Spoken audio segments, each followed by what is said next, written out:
Good morning, Algebra 2 students. Today we're going to be working on section 6.6 of your textbook. Your homework tonight will be from that section. The section is about solving radical equations. Radical equations are basically equations in one or more variables where you have variables underneath a radical sign. So what this is saying up here, a radical equation is an equation with radicals that have, I think that should be have, not has, variables in their radicands. So here's two examples. This one on the left is a radical equation because you have an x living under this radical here. The one on the right is not a radical equation. It does have radicals in it. You have a square root of 5 and a square root of 5, but there's no x living under a radical, so this would be solved using different methods than the one on the left. We're going to be dealing with ones like the one on the left where you have an x under a radical.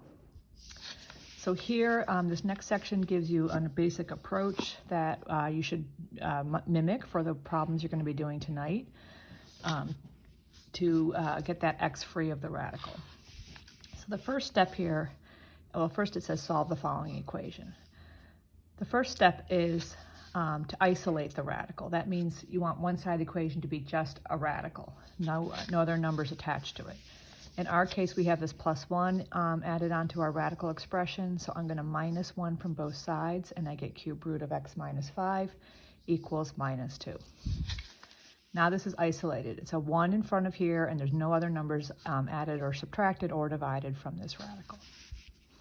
The next step is to raise each side of the equation to the appropriate power to undo the radical, as I say. If you have a cube root, the way to undo a cube root is to cube. So if we cube the cube root of x minus 5, it's like you're saying x minus 5 is another way to write cube root of x minus 5 is x minus 5 in parentheses to the 1/3. If I raise that to the 3, the 1/3 times 3 exponent turns into 1, and you just get x minus 5. So you're always choosing this to be the correct one to get rid of this. But you can't just cube the left side of an equation without cubing the right. You put parentheses around the whole other side and you cube it. That if it's a negative 2, you're going to be cubing negative 2. So negative 2 times negative 2 times negative 2 is negative 8, and the left side just becomes the radicand under the original root there. That's step 2. Step 3 says solve the resulting equation. So this is a simple linear equation. We're going to add 5 to both sides and get x equals negative 3. It's very important you do this last step, which is to check your solution in the original equations. Sometimes you pick up what are called extraneous solutions. When you cube or square or raise any equation to a power, you are introducing the possibility of more solutions to the equation, and you need to check to see if they work, your solutions work in the original, this is important, original equation. So in blue here is the original equation, and the lighter blue is my solution. I'm going to check in this equation before cubing. That's the important thing. So working this out, I get cube root of negative 8 plus 1 equals negative 1. And this question mark means, is this true? Let's see. We get negative 2 plus 1 equals negative 1. Negative 1 equals negative 1. It works. So this is, in fact, our solution. Now, these next two examples have little extra things I want you to pay attention to. The first one here on the left starts with x minus 2 equals the square root of x plus 10. You're going to square both sides, not cube like we did up here, because this is a square root. So square root, the way to undo a square root is squaring. So we are going to do that. Squaring the square root just gets us x plus 10. Oh, by the way, we didn't need to do step 1 because our radical was already isolated here. There was nothing to move away from it. You just had 1 square root of x plus 10. Anyway, note's important. You're going to square the side. When you have x minus 2 over here, put parentheses around the whole side. Really important, these parentheses. And square the side. This does not equal x squared minus 2 squared. That's the most common error. What this means is x minus 2 times x minus 2. If you write it that way, hopefully your mind will say, oh, I have to FOIL this. And you get x squared minus 4x plus 4. So please, please, please, a couple of the homeworks look like this. You're going to square a side that has more than one term. Make sure you square it correctly. So then I get x squared minus 4x plus 4 equals x plus 10. Now I'm at this step, solve the resulting equation. Unlike this one we just did up here, this is a quadratic equation. One of our main techniques for solving quadratics is to get all the terms on one side in standard form and see if we can factor it. If we can't factor it, we're going to use quadratic formula. So I'm moving everything to the left here. X squared minus 5x minus x equals 0. It's very important that the one side is 0. This is factorable. Here are my factors. And then setting each factor equal to 0 using zero product property, I get x equals 6 or x equals -1. Here are my checks on the right. Plugging in 6 into the original, here's my original equation. I'm plugging 6 in for x. Working it out, I get 4 equals square root of 16. The square root of 16 is 4, and I get 4 equals 4. That works.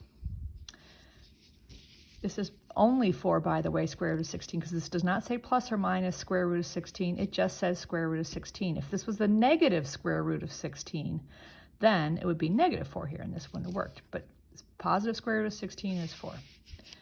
Putting -1 in, I get this equation. The left side becomes -3. The right side becomes square root of 9. I get -3 carrying on the left. The square root of 9 is +3. It's not -3 because there's no negative in front of this. Do not get confused in this situation when we were solving and taking a square root of both sides. When you take a square root of both sides, you have to worry about the positive or negative square root being a solution. But when an equation starts with a radical, if there's a positive in front of the radical at the beginning of the equation, that's what it is. You don't just magically say, oh, this is -3 at this point. This is the positive square root of 9. There's a positive in front, implied positive. This is 3. The problem is this doesn't work. These are not equal. So -1 is called an extraneous solution. I'm going to throw it out here, and we're going to say x minus 6 is my only solution. Okay? Because -1 did not work. Now, let's look at this last example. Here's your starting equation. 2 times cube root of x minus 3 equals 4. Very important. I wrote this in red. Divide this 2 out front first. You want this to be just 1 cube root of x minus 3. You can do this with the 2 in front, but when you cube both sides, you have to cube everything, including that 2. People usually forget to cube the 2 in front, and then they make mistakes and can't find the solution. So I highly recommend you divide this number out. So you really want this to be 1 cube root of x minus 3, no number hanging out in front here other than an implied 1, equals whatever the other side is, in this case 2. Then we're going to do the next step, second step, which is cube root, raise both sides to the 3rd power. So this first step, we are isolating the radical here. We don't want 2 of it, we want 1 of it. So this is step 1. Step 2 is cubing both sides. So here I have parentheses around both sides, and I'm cubing, and that gives me x minus 3 equals 8, and that leads to x equals 5, and here's my check, and this one does check. So that's good. Your homework is to do these problems in the book. Since it is in the book, you can check your answers in the back. Please email me if you have any questions or want to see any problems worked out. So next time we meet, we will carry on with more problems, a new notes page with more techniques. Your instructions for today, turning in things today, are in your email. Thank you.